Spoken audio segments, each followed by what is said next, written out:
Hello friends, स्वागत है आपका प्रीति पीसीएस में। और इस वीडियो में हम देखने वाले हैं किसान आंदोलन, मजदूर आंदोलन और साम्यवादी आंदोलन। वीडियो को 2 स्पीड में करके देखिएगा ताकि अच्छे से रिवीजन हो जाए। कम टाइम बचा हुआ है और हम इसको 2 पार्ट में या 3 पार्ट में लेके आएंगे ताकि छोटा छोटा वीडियो हो और टॉपिक सारा चीज़ एक ही में मिक्स ना हो। तो ठीक है, किसान विद्रोह देख लेते हैं और किसान आंदोलन। कोई या विद्रोह या आंदोलन क्यों हुआ? जरूर ब्रिटिश प्रताड़ित कर रहे होंगे या कोई जमींदार, तभी तो ये हुआ। तो चलिए देखते हैं। बोल रहा है, ब्रिटिश शासन के दौरान स्थानीय लोगों के पतन, भू धारण पद्धति एवं राजस्व व्यवस्था के कारण कृषि बोझ बहुत बढ़ गया था। किस लिए भाई? तो उद्योगों के पतन, नई भू धारण पद्धति और राजस्व व्यवस्था के कारण। अत्यधिक सरकारी लगान बहुत ले रहे थे। जमींदारों के उत्पीड़न के कारण किसान, साहूकार एवं व्यापारियों के चंगुल में फंस गए। ठीक, तो 1857 से पहले हुए किसानों के कुछ विद्रोह में पूरी तरह से सिर्फ आदिवासियों ने शिरकत की थी, क्योंकि ब्रिटिश शासन की नीतियों के कारण आदिवासियों की राजनीतिक स्वायत्तता और स्थानीय संसाधनों पर उनका नियंत्रण खतरे में पड़ने लगा था। ठीक, फिर 19वीं शताब्दी के उत्तरार्ध में देश में बार बार अकाल पड़ा। फिर उसके बाद 1955 से 56 का संताल विद्रोह भी मूलतः कृषक विद्रोह ही था। तो अब हम सबसे पहले पढ़ते हैं, सब मैक्सिमम लोग यहाँ से स्टार्ट करते हैं नील विद्रोह से। हम अभी देखते हैं मैसूर किसान विद्रोह, जिसका एक और नाम है नगर किसान विद्रोह।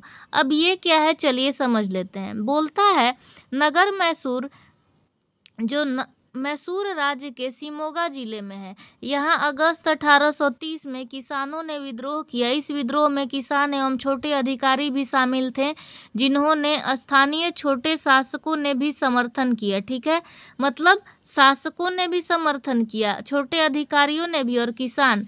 ठीक, इसका जो नेतृत्व करता था सरदार मल्ला था। मैसूर से मैसूर किसान विद्रोह और म से मल्ला, सरदार मल्ला और मैसूर, याद रखिएगा। ठीक है, लेकिन विद्रोह को कुचल दिया गया। कब हुआ? 1830 में। कौन नेतृत्व करता था? सरदार मल्ला। अब आ जाते हैं हम सेकंड पे, क्योंकि ये वाला उतना इम्पोर्टेंट नहीं है। नील विद्रोह कब हुआ? तो 1860 में। नील विद्रोह से आप ये नहीं समझिएगा वो वाला चंपारण विद्रोह, ये बंगाल में नील उगाने के लिए हुआ था। और जो बिहार में 1917 में आपका चंपारण आंदोलन हुआ था, गांधी जी को बुलाया गया था, वो अलग है, ये अलग है। नील विद्रोह, ये बंगाल में नील उगाने वाले कृषकों ने यूरोपीय अधिकारियों के अत्याचारों से तंग आकर सितंबर 1859 में विद्रोह कर दिया। ठीक है, नदिया जिले के गोविंदपुर गांव में 1859 में दिगंबर विश्वास, विष्णु विश्वास और रफीक मंडल के नेतृत्व में किसानों ने नील की खेती बंद कर दी। नाम क्या याद रखना है? दिगंबर विश्वास, विष्णु विश्वास और रफील मंडल। ठीक है, कब शुरू हुआ? 1859 में। लेकिन अगर आपके ऑप्शन में 60 हो तो आप उस पर टिक लगा सकते हैं। ठीक, इस पर 1860 में एक नील आयोग की भी नियुक्ति की गई। एक कमीशन बनाया गया, नील कमीशन। WS सीटन कार की अध्यक्षता में 5 सदस्यीय नील आयोग का गठन किया गया। इस आयोग में एकमात्र भारतीय सदस्य थे जिनका चंद्र मोहन चटर्जी नाम था, जो जमींदारों का प्रतिनिधित्व कर रहे थे। ठीक है, अब हमने इसमें क्या इम्पोर्टेंट बात याद रखना है कि नील आयोग ने यह सुझाव दिया, जब ये कमीशन जो बना था नील आयोग 1860 में, उसमें किसानों को नील की खेती के लिए बाध्य नहीं किया जा सकता है। ठीक है, तो अगर आपका ऑप्शन आता है कि नील आयोग ने ये सुझाव दिया कि किसानों को नील की खेती के लिए बाध्य किया जा सकता है, तो स्टेटमेंट रॉन्ग हो जाएगा, क्योंकि इस आयोग के अकॉर्डिंग आप बाध्य नहीं हैं। आंदोलन को ईसाई मशीनरियों ने भी समर्थन किया। तो आ जाएगा, निम्नलिखित में से ऐसा कौन सा किसान विद्रोह है जिसमें ईसाई मशीनरियों ने भी समर्थन प्राप्त किया? तो नील विद्रोह। ठीक, अब इसी में आपको पढ़ना है ये सब भी कुछ इम्पोर्टेंट, ये याद रखिएगा। हिंदू पैट्रियट के संपादक हरिश्चंद्र मुखर्जी ने भी बुद्धिजीवी वर्ग ने अखबारों में लेखों द्वारा नील आंदोलन का समर्थन किया। और दीनबंधु मित्र, जो एक नाटक है, नील दर्पण में नील बागान के मालिकों के अत्याचार का खुला चित्रण किया गया। अब मोस्ट इम्पोर्टेंट एक और है, द बंगाली अखबार ने भी नील विद्रोह का विस्तार से लिखा और इसे सफल बनाया। और नील विद्रोह भारतीय किसानों का पहला सफल विद्रोह था। तो अगर आ जाएगा नील विद्रोह के बारे में थर्ड स्टेटमेंट कि नील विद्रोह पूरी तरह से सफल नहीं हो पाया, तो स्टेटमेंट गलत हो जाएगा। ये पहला सफल विद्रोह था जो पूरी तरह से सफल हो गया था। ठीक, अब आते हैं हम अगला किसान विद्रोह पर, जिसका नाम है दक्षिण का किसान विद्रोह। दक्षिण का किसान विद्रोह का क्या मतलब है? जो 1875 में हुआ था। ठीक है, जस्ट 1857 का उल्टा कर दीजिए तो 75 हो जाएगा। यह विद्रोह मुख्यतः मारवाड़ी और गुजराती साहूकारियों के विरुद्ध था, जो मराठा की कृषकों को ऋण देकर उनकी भूमि हड़प लेते थे। यानी मारवाड़ी और गुजराती जो साहूकार थे वो किसानों से ऋण लेकर उनकी भूमि ले लेते थे। मराठा कृषकों को ऋण देकर, मतलब ऋण दे देते थे कि ये लो ऋण लो और खेती करो, जो करना है करो अपने खेत पे, और वो चुका नहीं पाते थे तो वो भूमि हड़प लेते थे। ठीक, दक्कन विद्रोह के उदय का आधार रैयतवाड़ी व्यवस्थाएं था। दक्कन विद्रोह माने दक्षिण, यानी दक्कन कहाँ है? साउथ, महाराष्ट्र वगैरह के तरफ साउथ में। तो इसको दक्कन विद्रोह का जो उदय हुआ उसका मेन कारण क्या था? रैयतवाड़ी व्यवस्था। ठीक, इसमें जो इम्पोर्टेंट बात है वो ये है कि सरकार ने दक्कन उपद्रव आयोग नियुक्त किया। जैसे इधर नील आयोग बना ना, नियुक्त की गई, वैसे ही इसमें। ठीक, अब दक्कन राहत अधिनियम पारित किया गया, आयोग बना के एक एक्ट पारित किया गया और इस एक्ट में नियम बनाया गया कि ऋण अदा न करने पर किसानों की जमीन नहीं हड़पी जा सकती, उन्हें जेल नहीं भेजा सकता। यानी दोनों कमीशन में हमको क्या सिमिलरिटी मिल रही है कि इस वाले नील आयोग में भी आपको बाध्य नहीं किया जा रहा है नील की खेती के लिए, और इधर भी अगर आप पैसा नहीं चुका पा रहे हैं तो आपकी ज़मीन नहीं हड़पी जाएगी। ठीक, दोनों एकदम क्लियर है। अब आते हैं अपने फड़के आंदोलन। फड़का आंदोलन क्या है? तो ये महाराष्ट्र में हुआ था 1879 ईस्वी में, वासुदेव बलवंत फड़के, और इन्हीं के नाम पे ये आंदोलन पड़ गया, जो ग्रामीण महाराष्ट्र के किसानों को संगठित डालने पर शुरू किए। ठीक है, महाराष्ट्र के रामोसी जनजातियों के लोगों को संगठित करके वासुदेव बलवंत फड़के ने रामोसी कृषक जत्था की स्थापना की। तो रामोसी कृषक जत्था की स्थापना किसने की? तो वासुदेव बलवंत फड़के ने। और कहाँ के किसान थे ये? तो महाराष्ट्र के। ठीक है, फड़के आंदोलन जो है वो क्रांतिकारी राष्ट्रवाद की झलक मिलती है इसमें। बस यही याद रखना है किसने किया, तो 1879 में हुआ, वासुदेव बलवंत फड़के, और इससे ज़्यादा इसमें कुछ इम्पोर्टेंट नहीं है।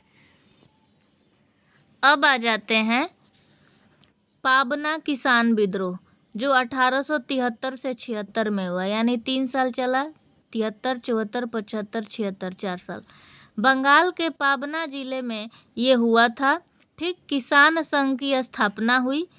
ठीक है, बंगाल के पाबना जिले के यूसुफ शाही परगने में 1873 में एक किसान संघ की स्थापना हुई और पाबना के किसानों ने बढ़े हुए लगान और जमींदारों के अत्याचार के विरुद्ध विद्रोह किया। ठीक, इसमें आपको मोस्ट इम्पॉर्टेंट क्या है? आंदोलन के नेताओं ने क्या कहा कि हम महारानी और सिर्फ महारानी को रैयत होना चाहते हैं। कि इसमें क्या है कि किसान तो अपने सुधार के लिए इंग्लैंड की रानी के किसान बनना चाहते थे, बस उनका ये मानना था। अमृत बाजार पत्रिका ने पाबना आंदोलन का विरोध किया क्योंकि यह अखबार जमींदारों का जमींदारों का समर्थक था, किसानों का नहीं समर्थक था, जमींदार का समर्थन करता था अमृत बाजार पत्रिका। ठीक, अब पाबना विद्रोह के अलावा ढाका, मेमनसिंह, बिदूरा, बाकरगंज, ये सब जगह फैल गया। अब इसमें कुछ ज़्यादा इम्पोर्टेंट नहीं है। पाबरा विद्रोह के नेता याद रख लीजिएगा, ईशान चंद्र राय, शंभूपाल, खोदी मल्ला, दैट्स इट, काम खत्म, अब कुछ भी नहीं है। और इसमें ये देखिएगा कि बंगाल काश्तकारी अधिनियम पारित हुआ पाबना विद्रोह के लिए। इसके द्वारा किसानों को उनकी ज़मीनें वापस मिल गई, यानी जो जो अधिनियम आयोग बना उसमें पॉजिटिव रिजल्ट ही मिला। ठीक, पाबना विद्रोह पर जमींदार दर्पण नामक सर्फ हुसैन ने लिखा एक नाटक। वो तो नील दर्पण था, ये जमींदार दर्पण है। किसने लिखा? सर्फ हुसैन ने लिखा, नाटक है। अब आ जाते हैं मोपला विद्रोह। मोपला विद्रोह कहाँ हुआ था? तो केरल में हुआ था। बंटाईदार मुस्लिम कृषक थे। ये मूलतः हिंदुओं के निम्न जाति तीया और चेरुमा में से एक थे। मोपला विद्रोह कहाँ हुआ था? केरल। मोपला मलाबार तट पर है और इसमें मोस्ट इम्पोर्टेंट याद रखना है 1921 में हुआ था। पहला मोपला विद्रोह 1836 में और दूसरा 1921 में हुआ था। महात्मा गांधी, मौलाना आज़ाद और शौकत अली ने इसका समर्थन किया। इसमें मेन बात क्या है, बाद में जो मोपला विद्रोह था वो केवल किसान विद्रोह न होकर बड़ा सा सांप्रदायिक रूप ले लिया और हिंदुओं को बलपूर्वक मुसलमान बनाया गया। इसमें आप देखिए कि सांप्रदायिक यानी धार्मिक चीज भी इसमें आ गया, संप्रदाय एक आ गया, हिंदू को फोर्सफुली आपको मुस्लिम बनाया गया। मोपला आंदोलन खिलाफत आंदोलन से भी मिल गया। मोपला विद्रोह शुरू होने का तत्कालीन कारण यह था कि पुलिस द्वारा मोपला नेता अली मुस्लियार को मुस्लिम मस्जिद में घुसकर बंदी बनाने का प्रयत्न किया गया। इसमें मेन बात आपको क्या याद रखना है कि पोडनूर के 66 मोपलाओं को रेल के डिब्बों में बंद कर दिया गया, जिसमें दम घुटने से उनकी मृत्यु हो गई और इसे पोडनूर की ब्लैक होल दुर्घटना कहते हैं। इसमें याद रखिएगा याबुक हसन, मोइदीन कोया और कुन हमीद हाजी मोपला के नेता थे। बस और कुछ नहीं है। इसमें लास्ट में क्या है कि इस विशेष ध्यान रखा कि हिंदुओं पर अत्याचार ना हो और आपका हिंदुओं पर अत्याचार करने वाले सरकार समर्थक मोपलाव की हत्या करने की आदेश दी गई। उसके बाद आ जाएगा भारतीय राष्ट्रीय किसान तथा किसान। उसमें हम पढ़ेंगे चंपारण किसान आंदोलन जो 1917 वाला है, जो बीपीएससी में हर साल पूछता है। फिर आ जाएंगे हम खेड़ा सत्याग्रह जो हुआ था 1918 में। फिर बारदोली किसान सत्याग्रह। फिर हम आ जाते हैं अपना और क्या है इधर देख, फिर है एक्का आंदोलन। एक्का आंदोलन के बाद किसान सभा का जो गठन हुआ था उससे क्या प्रश्न बनेंगे वो देख लेंगे। उसके बाद हमारा क्या टॉपिक है, अखिल भारतीय किसान सभा जो स्वामी सहजानंद पहले अध्यक्ष थे। उसके बाद और किसान प्रमुख संगठन ये कब कब क्या हुआ, एंड तेभागा किसान आंदोलन देख लेंगे। उसके बाद वर्ली किसान आंदोलन, तेलंगाना किसान आंदोलन और क्या है देखते हैं। उसके बाद है हमारा अकाल नीति का विकास एंड जो भी इम्पोर्टेंट है वो सब दे रखा है। इसके बाद कुछ नहीं है। फिर राजस्थान में किसानों का आंदोलन, ठीक है, कौन जैसे बिजौलिया आंदोलन हुआ था, ये सभी चीज़ें। तो अब मिलते हैं नेक्स्ट वीडियो में। ये हमारा पार्ट 1 था जिसको हमने यहाँ तक कवर कर लिया। हमने ये सारा चीज़ पढ़ लिया है। हमने पाबना किसान विद्रोह पढ़ लिया, मोपला पढ़ लिया और मोपला के पाबना, मोपला और इधर हमारा नील मैसूर किसान विद्रोह, नील विद्रोह, दक्षिण का किसान विद्रोह। तो अब मिलते हैं नेक्स्ट वीडियो में। फड़के आंदोलन भी पढ़ लिया।